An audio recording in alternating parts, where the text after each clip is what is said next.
Absolutely, Your Honor.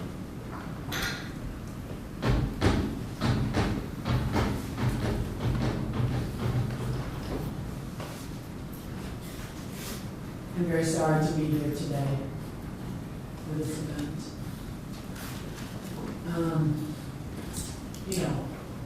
I appreciate everything that everyone has had to say with respect to the circumstances that brought you here. I think it's fair to say no one in this room would like to be here. Frankly, Mr. Havrilek, including you. And I do believe that if you could go back in time, maybe you would make a different decision. But unfortunately, I'm left to punish the decisions that you did make. I recognize that we've had a number of evaluations in this case that I've had an opportunity to review. I know that you have a long history of drug use. I don't accept that your actions that night were fueled by that neurotoxicology done on you, not under the influence of drugs that evening. And in fact, your alcohol level was below the legal limit for purposes of driving. So while you may have been drinking, I'm not going to accept that your actions were the result of that.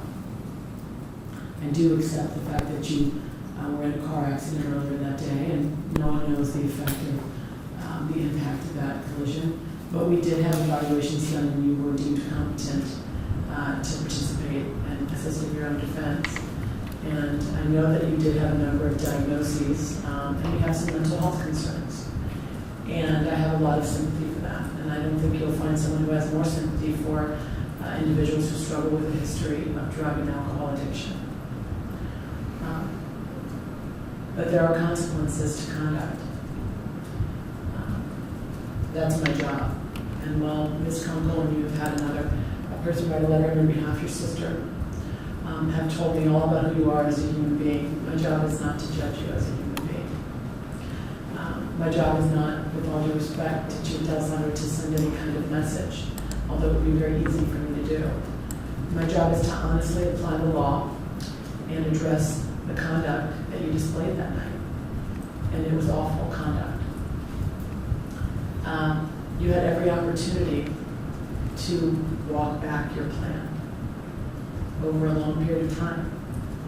And while you have maintained the position that your target was not these police officers, I have to tell you that that too is irrelevant. You intended, by your own words, to harm someone that you thought might harm you. And with all due respect, that is not the society that we live in, and that is not your responsibility. And when you choose to take the law into your own hands like that, you endanger other people. And you can't deny that you did that, and you've accepted responsibility for that, which I appreciate, but you put in danger the lives of civilians and these police officers. And you can't say that you had no intention of that, but you couldn't possibly have known where every person was standing at the time you chose your actions. And you, I will tell you, have avoided a sentence that is far worse than anything I can do, which is that you did not take the life of someone else. And I'm glad for you that that didn't happen. I think that that would have been a terrible thing for you to live with the rest of your life.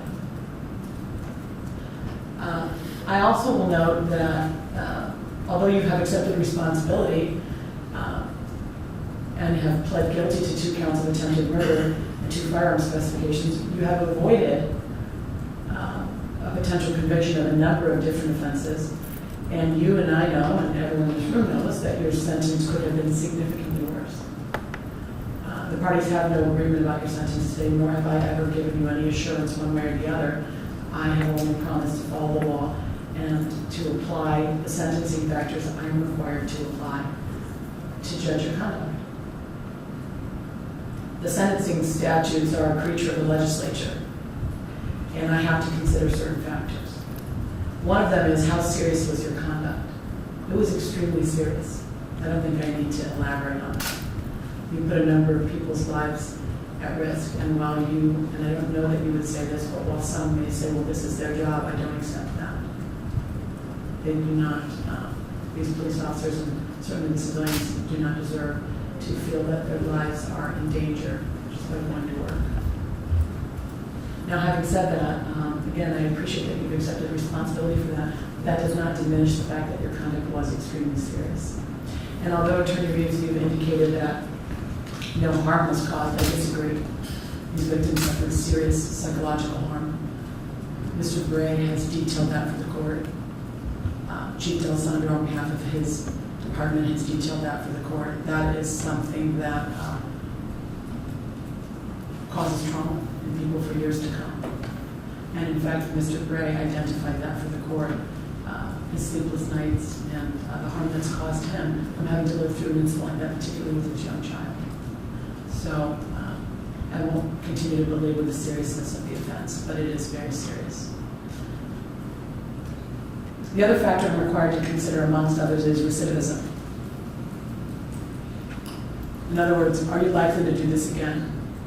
I mean, that factor is, I don't have a crystal ball. What do we do to figure that out? We look at, does Mr. Havrilek have a history of violence? And so you do. You have a history of a domestic violence conviction. You have a history of an assault conviction. And while someone may say to me, those are misdemeanors, that's not something that I accept. Violence is violence. You have a history of relapse and recovery, which can cause you to make poor choices. And I have to consider those things when I ask myself, when Mr. Havrilek gets out, and he will get out no matter what sentence I give you, are you going to cause harm? Although you may tell me I have no intention of doing that, and I truly hope that that is true, I don't believe you had any intention of the actions that you ultimately took that night until you started doing them, right? And so I have to consider your history. So, Mr. Havrilek, I wanted you to understand the things I think about when I sentence someone, instead of just throwing out a number. You know that each count faces 3 to 11 years, and the firearm specification is a mandatory 3-year prison term. Based on the facts and circumstances and consideration of relevant sentencing factors, and applying the minimum sanction that I believe will protect the public and punish you, without imposing an unnecessary burden on our state and local resources. In analyzing all the factors, I'm required to analyze the seriousness factors, recidivism factors, and all the other factors before the court. I sentence you as follows. On amended count 1, attempted murder, a felony of the 1st degree, I'm sentencing you to 8 years in the Ohio Department of Rehabilitations and Corrections. On the firearm specification attached thereto, I'm sentencing you to a 3-year mandatory prison term. Mandatory means that you will not be eligible for prison program and judicial release, other opportunities while you're in there. You will serve every day of the mandatory sentence. That sentence will run first and consecutive to the amended count 1. And so following those 2 counts, your total is 11 years. On the amended count 2, attempted murder, a felony of the 1st degree, I'm sentencing you to 8 years in the Ohio Department of Rehabilitations and Corrections. And Mr. Havrilek, I will tell you that I find that consecutive sentences are necessary on count 1 and count 2 in order to protect the public from future crime and punish you.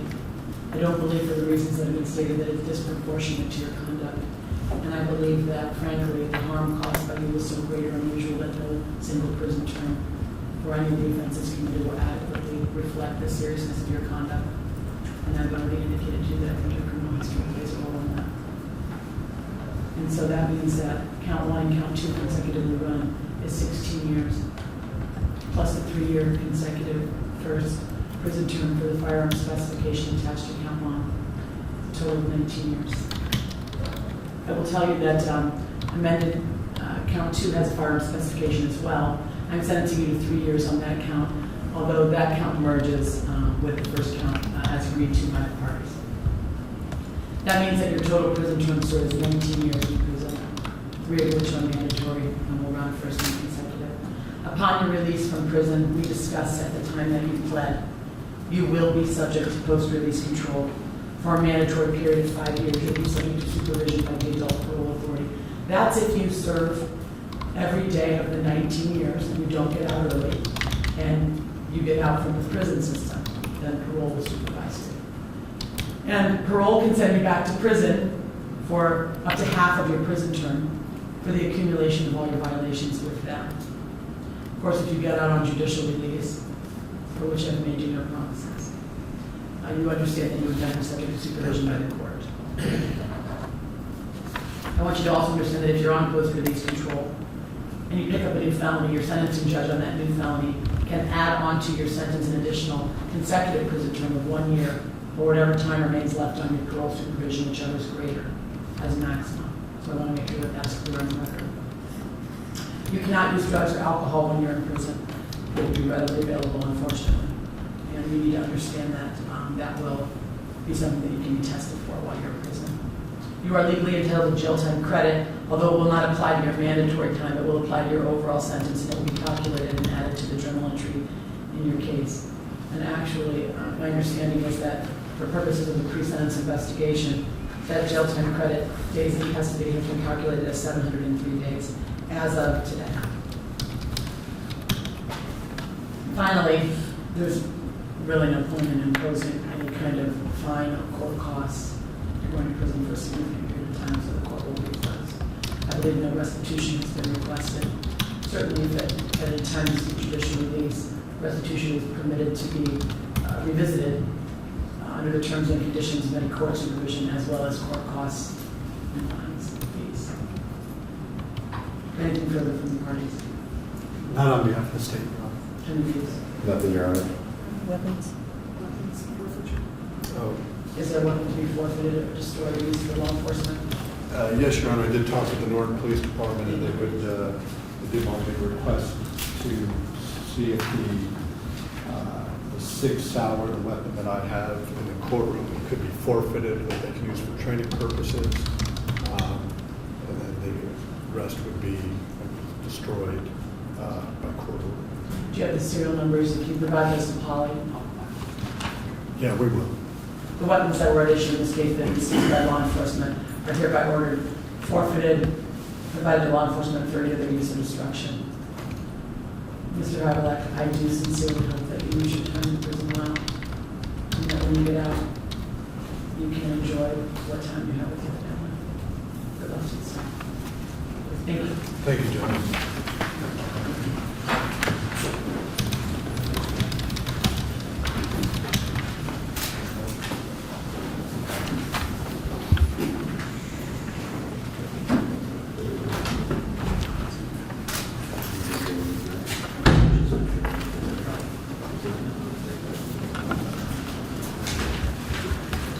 John, do you have the weapons information? I